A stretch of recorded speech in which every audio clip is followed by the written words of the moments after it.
Meron tayo dito nga Whirlpool na dryer sensor dryer. Ang problema nito ay nag-testing tayo kanina at nakita natin umuugong lang. Ayan. Tapos yun, sobrang init kasi hindi umikot. Check natin sa ilalim kung ano may problema. Umuugong lang to. Yun yung sounds lang. Tapos balik natin mamaya. Testing ulit natin. Alright! Natin yung problema nitong Whirlpool na sensor dryer na to. Yan. Kanina, humming sounds lang talaga, umuugong lang, boom, boom, tapos wala talagang reaction sa kanyang drum at hindi talaga siya totally umiikot. Ngayon, start natin.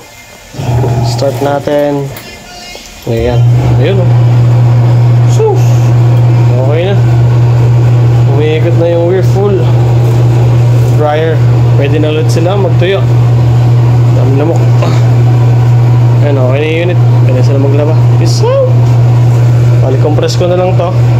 Taklo ba natin? Tapos balik na ulit natin sa dating pwesto. Alright, peace out. Na-mount na natin na maayos itong Whirlpool sensor dryer na to. Ayan. Papansin natin, umiikot na yung unit. Okay na, pwede na sila magtuyo ulit. Peace out.